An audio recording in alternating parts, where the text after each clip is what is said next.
Hello everybody, how are you all doing? I hope you're good. So this is our second car. It's mainly driven by my wife and it hasn't been cleaned since about a week before Christmas.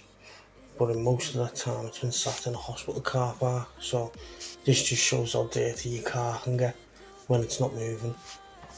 It still gets dirty, still gets grimy. So I've just had time to get around to cleaning it, so here we go. So as usual, start off with the wheels, to blast the wheels, tyres and the arches out before you hit them with a wheel cleaner.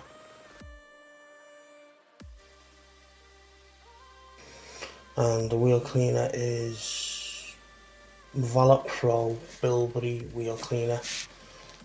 And I'm just getting in all the little crevices with a detailing brush. Good for getting in between where the big brushes can't get and getting in your nuts. And in the bucket of hot soapy water I've got Simonize car shampoo. The big barrel brush I'm using is an Auto Finesse one, I think. I can't remember, I've had it that long. And the little black brush I'm using on the tyres, that's just a generic tyre brush off Amazon. I think it was about £7. And the big blue brush I'm using on the face of the wheels, I think I bought that in B&M or Home and Bargain, probably cost me about £1. But it's ideal for the face of the wheels. It's nice and soft, so it's not going to scratch them. And on the top of it, the top of the brush is surrounded by a rubber ring. So if you do, not so much on this car because the tyre walls on this car are so big, but on our other car, the Beamer, with the tyres being a bit lower, if you do tend to slip off the face of the wheel and hit the car, the rubber ring around the top of the brush stops you doing any serious damage. And obviously repeat the process on all four wheels. I've only filmed the driver's side because I think people are getting sick and tired of watching wheels get cleaned on YouTube, so I only did the driver's side. I did the passenger side off camera.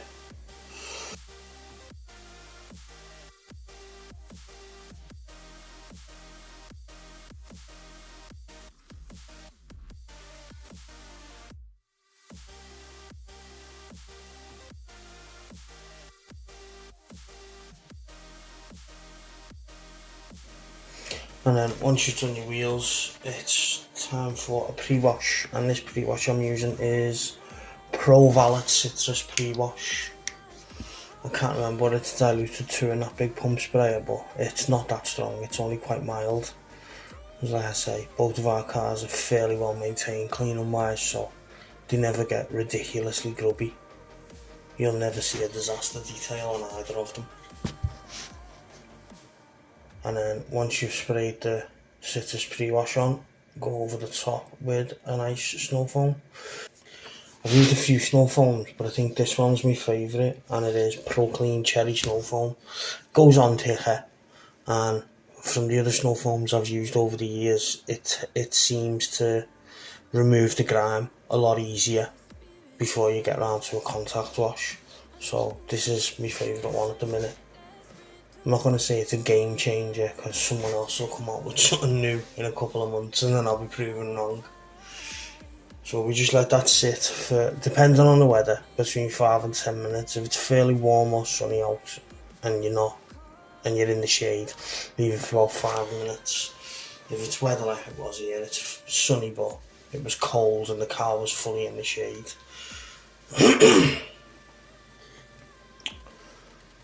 And then once you've let it sit for 5 to 10 minutes, just give it a blast off with the jet wash.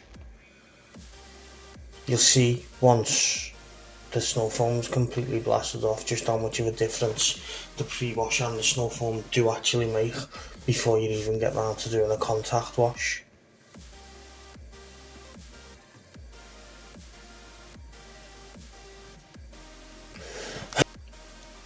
Always remember to get your fuel door as well, because if you don't, the amount of grime that builds up in there is ridiculous.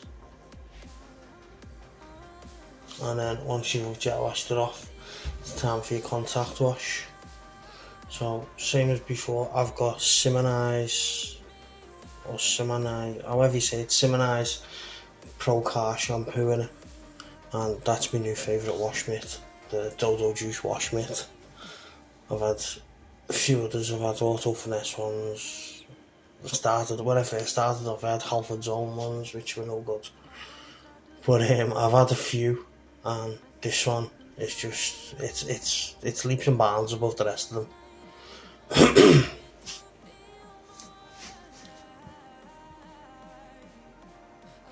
I tend to go around the top of the car first, so do the roof, the top quarters, the tops of your doors, and then once I've gone all the way around and done that, I'll go all the way around again and do the bottoms.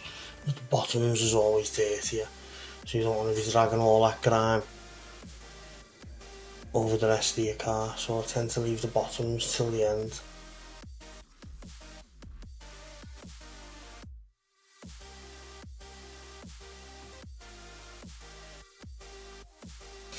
And then once you've finished your contrast wash, again, blast off with the jet wash. Make sure you get all the soap out of all the crevices, otherwise you'll have horrible nasty water spots all over the car, especially if you're doing it in the warmer weather.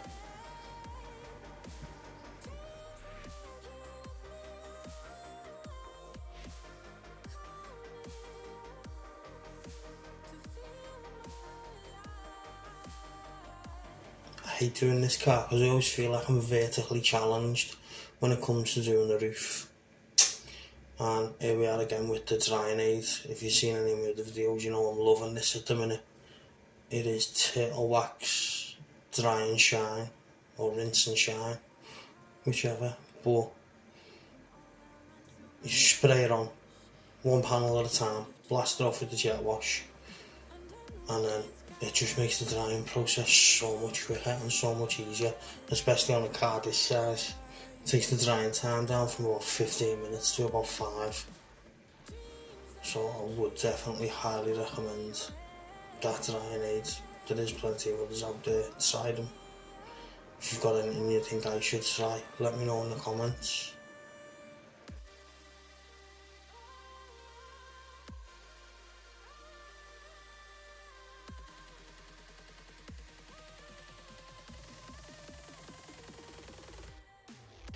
And then it's drying time.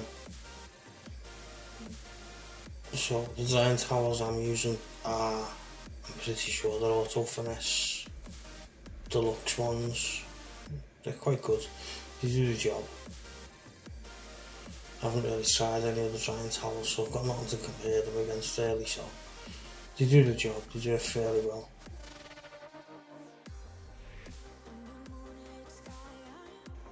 But what I tend to have to do, because I'm not a professional and because I'm a bit slapdash and I like to just get things done quick, is I have to dry the car and then I have to get a clean microfiber towel with some quick detailer on and go around and make sure all the little water drops off the wing mirrors and the door shuts and that are all gone, so I don't leave water spots on.